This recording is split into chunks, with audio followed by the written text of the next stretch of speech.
Man, what a game that was last night as Iowa beats Wisconsin 37-0. What a beatdown it was. And I guess the bright side for the Badgers is this next offseason, instead of doing 42 push-ups every single practice, they can do 5 less and do 37, because that's essentially going into this game was the big talk of the town was, Wisconsin every single day in the offseason. 42, what an embarrassment. That was, can't believe we would, Iowa did that to us, and we did it again. And this one felt even better because it was in Madison versus last year being inside Kinnick Stadium. Just, you couldn't ask for a better game. And frankly, looking at these two programs right now, I'm not saying Iowa's some elite program, but man, they are right now currently light years ahead of this Badger program and what Luke Fickell has done. It's kind of crazy to think, because not even 5 years ago, we as Iowa fans were kind of looking up to Wisconsin. It felt like we were them, but we just weren't quite them, and how the tables have turned. And I loved every minute of it yesterday, even though I wouldn't really say Wisconsin's probably my biggest rival. I would still pick like Iowa State, Nebraska. It does feel good though to beat them. No doubt about it. What are your thoughts, Tyler? Yeah, dude. I mean, I will say this, first of all, Wisconsin's a lot worse than even I realized, I think. Yeah, they might be the worst team in the Big Ten. Yeah, you can argue that. And so that was kind of shocking to see, just in terms of, how that game went. But the other thing is just like what you said, like how, I guess just like how bad this program actually is in terms of like fan apathy, almost player apathy. Like, oh yeah, I watched Instant Iowa after the game yesterday, and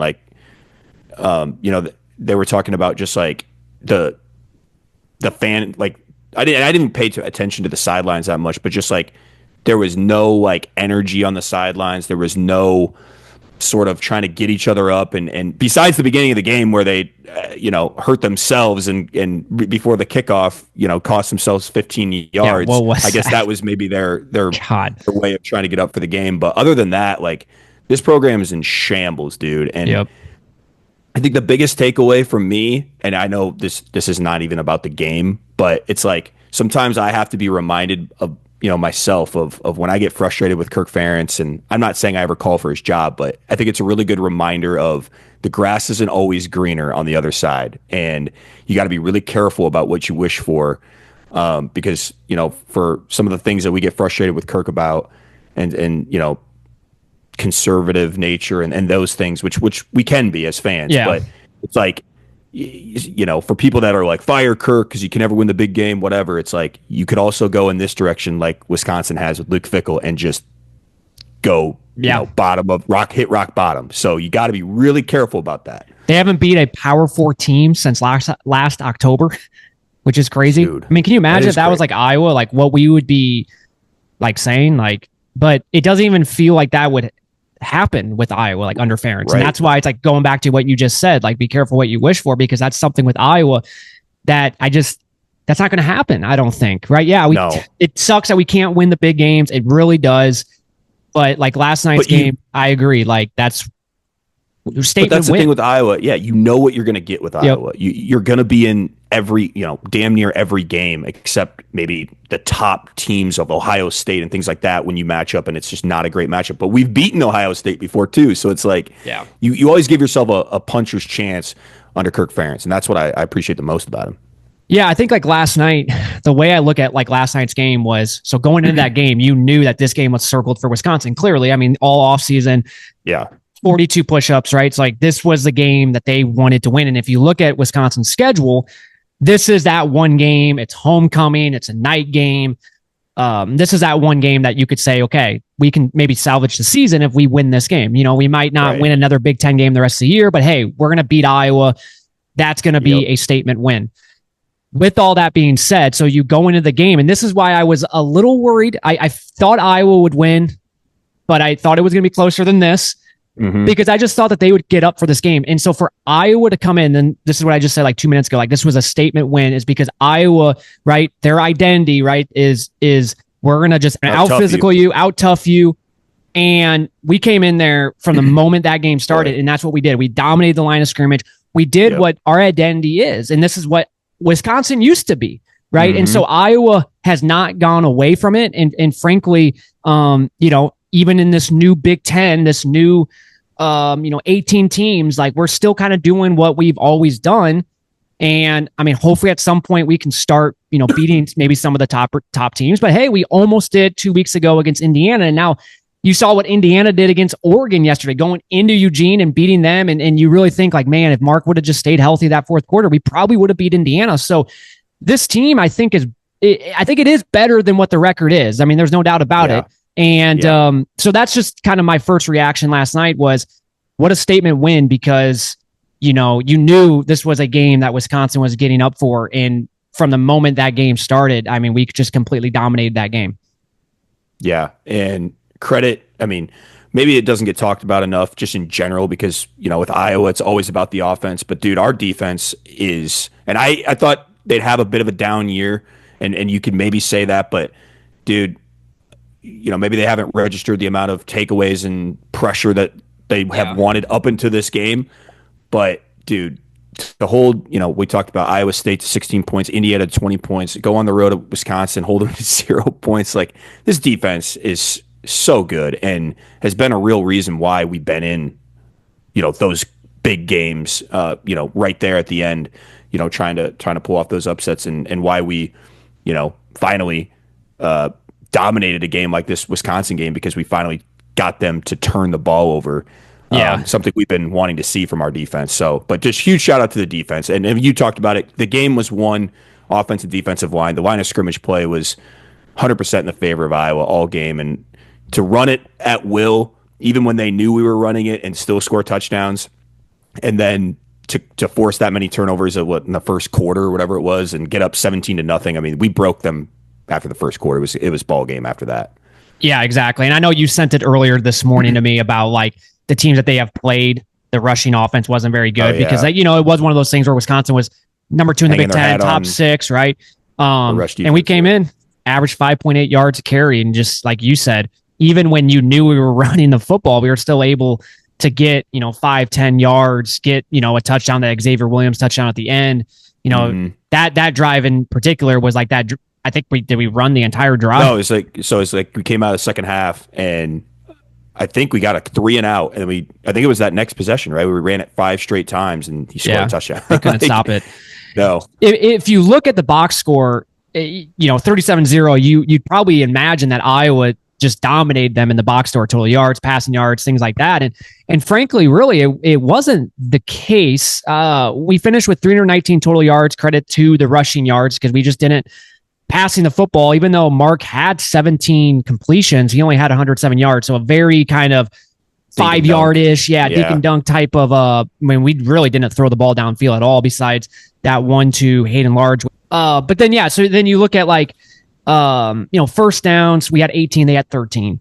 Third downs, we were 5 for 12, they were 6 for 14. So it wasn't like an average yards per completion. They were actually at 10.3. We're at 6.1. So it wasn't like we dominated the box score. What it really came down to was those 3 turnovers in the first half, and credit goes to the defense, right? Back-to-back interceptions, and then maybe a drive or two later, we got a fumble. Yeah.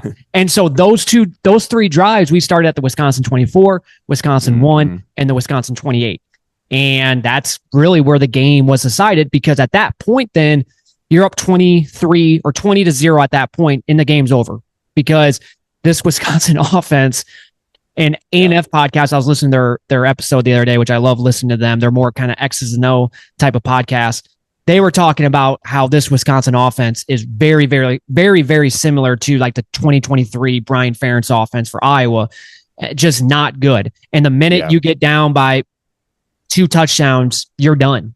Like, because there's just no explosiveness. There's just nothing that you're quite good at. Because you go back to like under Brian, like 2022, 2023, we were not good at anything. Like even running the football, we weren't good. Correct. We had zero identity. And so the minute we got up 20-0 or even 17-0, the game was over. Like because there's no way Wisconsin's offense is going to be able to put up points like Rutgers did a few weeks ago against us, right? Where it felt like, man, like we got to score like a lot to beat this team. Like we didn't really have to do that last night. And so really it just came down to those turnovers. I mean, our average start for each drive was at our own 45. And their average start was at their own 26. You're talking almost 20 yards ahead, right? And when your average starts at the own 45, like you're only about 10 to 15 yards away from being in field goal range already. So that was where the game was won for sure. And I mean, we could sit here and we can, I guess, talk about Mark, because I do think that is kind of the big storyline, because he did not look healthy. I mean, he did not look 100%. I saw somebody say 60%. I don't think it was quite 60%. If he was at 60%, he would be like limping all over the field. I think he was more like at like 80-ish%. And I mean, I don't know. That's something that kind of worries me. Obviously last night it's whatever, we won. We didn't really ask him to do a whole lot because, we had our defense, we had our rushing, but as the year goes on, that does worry me a little bit, because I fear that this injury isn't going to get better, right? It's just going to be kind of like what it was last night. And I do think it's going to limit what we can do, both obviously him running the football, right? He did that one run last night, and, you kind of hold your breath because you're like, oh, man. And so you can't really do that anymore. And then, there were a couple plays, couple throws that it just didn't seem like he had a lot of air in it. And I don't know if that's because of him not really trusting his knee. I don't know. It's just one of those things, something to monitor. I just don't think he looked very healthy last night. What are your thoughts? I mean, it's obviously something to monitor going forward. I mean, if we're not going to be able to really utilize his legs going forward, that definitely hurts our offense. I listened to his kind of like post game, and he was like talking about how like hopefully it continues to, he continues to feel better and progress towards getting healthier. And then hopefully he's like, be able to run a little bit more against Penn State. So if that's all true, that could just be, him saying that. But if that's true, then that's a great sign. I do think, during the bye week, he wasn't throwing the football at all. He was literally recovering the whole time. So I think there was a little bit of a rust factor. Yeah. And I think you saw that early with kind of some of the throws he was missing. And then obviously he had an interception, which wasn't good, kind of, what was that, right to end the first quarter, where I don't know really what he was seeing there. I mean, it was double coverage. He definitely forced that. Yeah. Yeah. So, I think it's a bit of a rust thing. And I'm sure it's a confidence thing too. I mean, that's kind of what the story's been these last, couple of weeks, is his level of confidence in his knee. I'm sure there's that first game jitters back with that injury. I mean, probably trying to overcompensate a little bit. Hopefully he got through this game, unscathed any more than he was already, dealing with that. Hopefully he just gets more confident as the season goes on. Yeah, and you saw that last night. It was almost kind of like the Albany game, how he did get better as the game went on, and probably going back to like what you said, with the bye week, probably didn't really do a whole lot besides rehabbing. But as the game went on, though, there was a moment more towards the middle of the game where he actually threw 9 straight completions, and so that was good. But it was a lot of dink and dunk, which I think was the game plan going into this game. We're going to run the football, and we're just not going to really ask Mark to do a whole lot this game. We're just going to do like screens, and we're going to do short little passes. Let's just get out of here with the win. Let's give him another week of like, hopefully his knee gets better. And I think that was just kind of the true game plan going into this game. Well, and I don't think even Iowa expected to just be up 17-0 running the football straight at them. That's true. Because, from the jump, I think that changed the whole game plan. They're just like, okay, Mark's injured, let's not and let's not force anything. I know again he threw an interception, but let's not force anything. If they can't stop the run, why would we go away from that? Exactly. I mean? We're just going to keep running the football. Yep. So I think that kind of dictated what happened during the game in terms of the passing game. Lester said in his opening when he became offensive coordinator, he talked about that, how he just kind of goes with the flow of the game, and if we're running the football a lot, we're just going to keep running. If passing the football, if that's what we need to do, we're just going to keep passing. So last night was a true definition of what he did talk about that, where, I mean, we're every time Moulton has the ball, he's getting 6-7 yards a carry, right? And McNeil and Xavier hard to go Williams. away from that. Yeah, definitely hard to go away from that. And then like the running back screens and things like that, that was working too. So you can't really nitpick it. It's just, it does, in the moment, it's like, God, can throw the ball down the field? I mean, me and you were wide receivers involved. We were texting. It is what it is.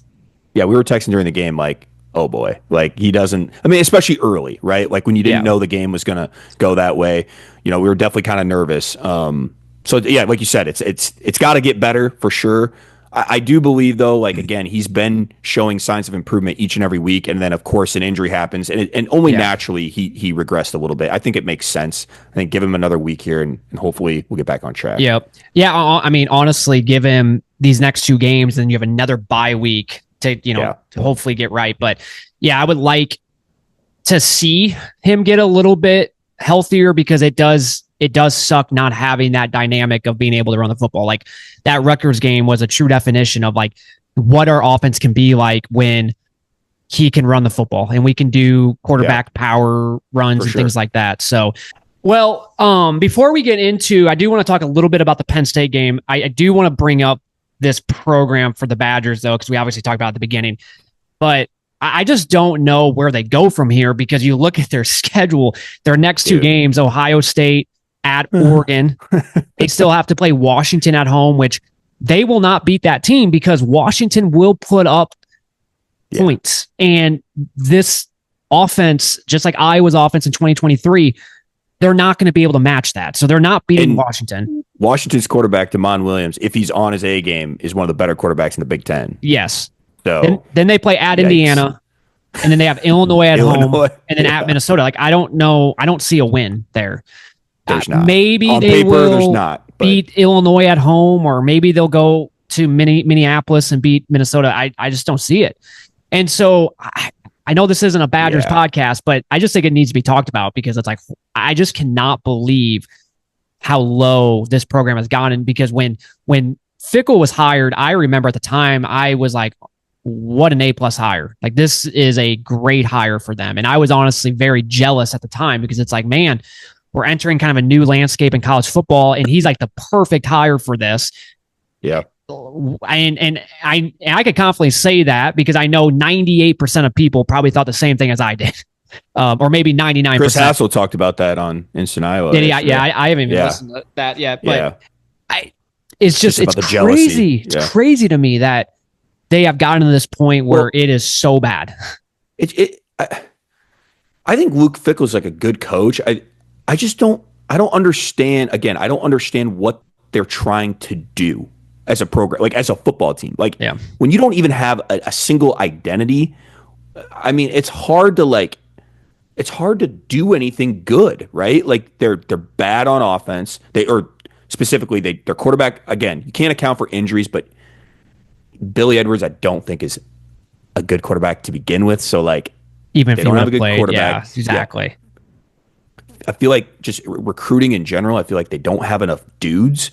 I feel like, again, then you talk about the line of scrimmage, like offensive defensive line seems soft to me. They don't have a consistent run game.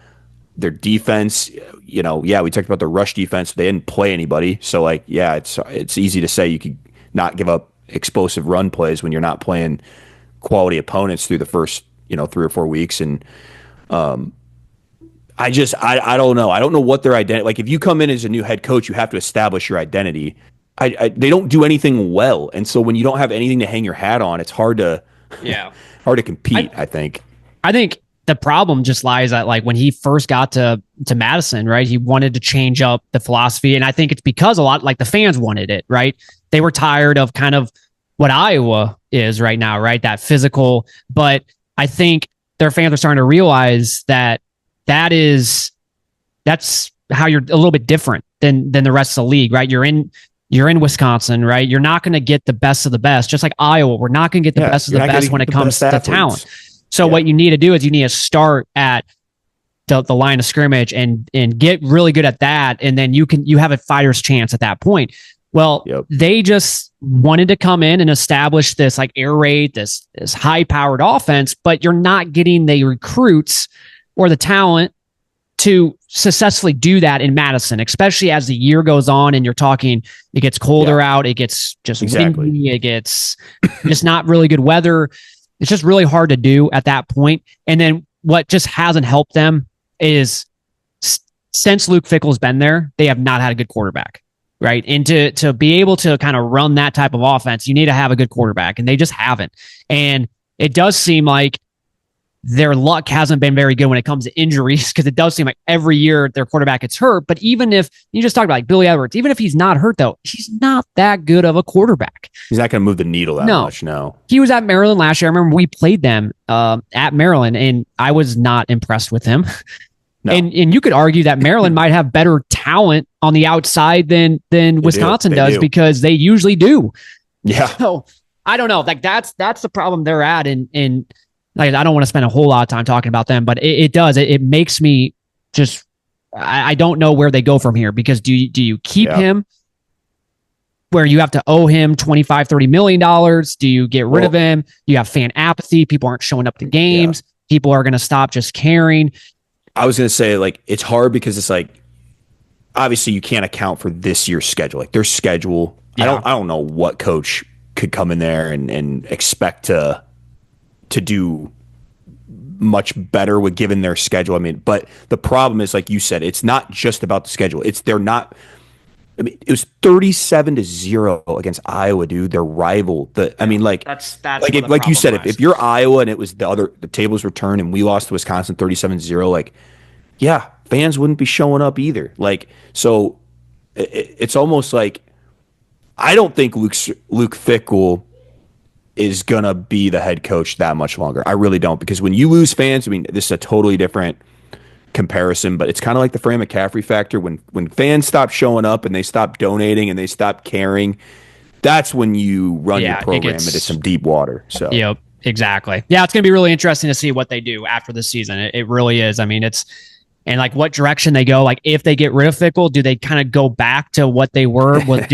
they find a coach that's more kind of like Kirk, where it's more, or like Paul Chris, where it's more about physical. Yep. Dominating the line of scrimmage. Yeah. Just be interesting to see. But all right, let's get into the Penn State game a little bit, because crazy how just like 3 weeks ago, we're looking at this Penn State team, probably going to be top 5 in the country when they come into Kinnick. We'll probably be double-digit underdogs. And all of a sudden, this game, it's gotten to the point now, especially with Drew Aller out, where I'm actually going to be kind of disappointed if we don't beat them. And it's still going to be a tough game. And they're still, even without Drew Aller, like just talent-wise, obviously more talented than Iowa. But I think this is a game where you're bringing in like a redshirt freshman on the road, night game in Kinnick. Iowa has no excuse. Like this should be a win for Iowa. Still will be tough, but it should be a win. And it's just crazy how Penn State has fallen after that Oregon game, losing at UCLA. And then, UCLA, they're obviously playing way better now. And it was, on the road, 3 time zones away. Last night's game against Northwestern, I mean, that's inexcusable. You do not lose to Northwestern at home if you're Penn State. So they're in a weird situation. I mean, we talk Luke Fickell in Wisconsin. They are in a very weird situation, because this is the team that was supposed to go all the way, right? Like maybe potentially win it all. And, for like Iowa, let's just say hypothetically, this was their year, dude. Can you imagine if like we had a very talented team, we felt really, really good about things, like, man, we might make the playoffs, and then we lose like 3 in a row, like how we're feeling, man, it'd be tough as a Penn State fan. And now you have to go on the road at Iowa. Could be tough.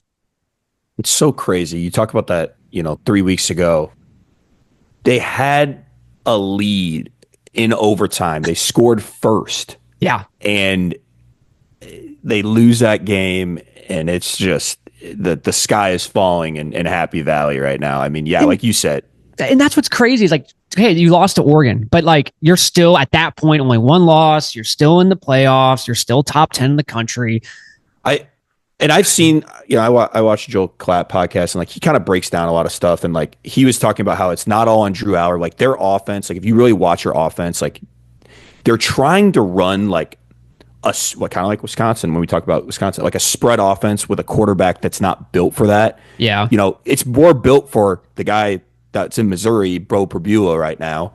So it's kind of interesting, but he talked about how like the offense, it's not a very good offense, but it's an X's and O's things that I don't want to get down that rabbit hole. But it's more so to me, you lose a heartbreaking game like that, and they've clearly not gotten over it. They've clearly let that affect them. And you mentioned it. It's one thing to lose at UCLA. It's another thing to lose at home to Northwestern. Back-to-back games where they were 20-plus point favorites. First time that's ever happened where they lost 2 in a row as 20-point favorites, which is crazy to think about. And this is what sucks about this game. Now, for Iowa, we're expected to beat them, but it's still going to be a really hard game. Yeah. And if we don't beat them, it's going to be such a major disappointment. Now, no Drew Aller, you lost to a freshman, but they're still a talented team, and that's not what the media or anybody that's an Iowa fan is going to talk about. It's going to be, wow, how did we not even beat them? But I agree with you. Like I'm on the same point with you. It's like if you can't beat this version of Penn State, yeah, I know it's going to be a tough. Yeah, because when you talk more talented teams, this is your chance. I mean, just get it done. Exactly. And I don't know. It feels like a lose-lose at this point. That's what I hate. It's like I wish this was a top 10 team coming into Kinnick. Damn it! Oh, can you imagine the atmosphere, especially coming off for us last night a win? And I still think the atmosphere is going to be insane because even though Penn State is struggling and they have 3 losses and they're without their starting quarterback, it is still Penn State though. It's still James Franklin. And so the crowd's going to be into it. It's a night game. It's going to be awesome. Sure. It is the black and gold game. So every other section, black, gold. So it's going to be a really cool atmosphere inside Kinnick. Makes you wonder where Penn State's head's at. And what I mean by that is, do you think the team maybe has quit? Right. Because they know that they're, especially now after losing Northwestern, you have 3 losses, you're out of it. So it's going to be interesting to see how this Penn State team reacts because they know that this season that was going all off season, like this was the year we might win it all. We're going to make the playoffs. And now we're not even into the end of October and the season's frankly over for them. So where will their minds be going into this game? And that's where, for Iowa, that could be a good thing, right? If they kind of come in, and they're just not half-hearted. Then that's obviously going to be great for Iowa. But I do think though, with a redshirt freshman quarterback, if that's who they're going to play, which I think they will. I was looking at their depth chart and their backup was the redshirt freshman. What a tough test that's going to be going into Kinnick Stadium, right? Yeah. With a defense that is starting to get better, right? You saw that against Indiana, right? We made Fernando Mendoza, who could be a top 5 draft pick next year. We made him look pretty uncomfortable. If it wasn't, the really his best throw at the beginning of the game to that touchdown, and then the last throw to win it. Yeah. So we made him look uncomfortable. We made Indiana's offense look uncomfortable. So you factor in a redshirt freshman. I really do think we should be able to stop this team, and then it's just up to the offense. And this is what scares me a little bit because Penn State's defense is pretty talented. Now, yes, they did give up, 22 to Northwestern. They gave up 42 to UCLA, but, it's still a talented defense. And so can a 80% Mark Growonski, can we make enough plays to just, once again, like you said, just find a way to win, even though this Penn State team is clearly not right. Just find a way to win, beat Penn State, get into the Minnesota game, and all is good in the world. Yeah, we might not be undefeated right now, but I still really do feel good about this team. I feel like we're trending in the right direction. I mean, I know, you don't want to get too high after, one game Wisconsin, but I really do feel like our defense is peaking at the right time. Like not peaking because we played really good defense the whole season, but I just mean D-line play, something that we've been, calling for on this podcast and wishing we had saw more from the jump is the ability to get pressure and force turnovers. And if we can do that, dude, I do feel good about kind of the rest of the season because even if the offense struggles some, your defense is going to keep you in every game like they have been so far. Yep, exactly. So that will do it. I mean, it's a big next 2 games. And we talked about this on the last episode going into the Wisconsin game, right? We got 3 games for the next bye week. Let's try to go 3-0 because we would then be feeling very good going into that bye week, going into that November 8th game.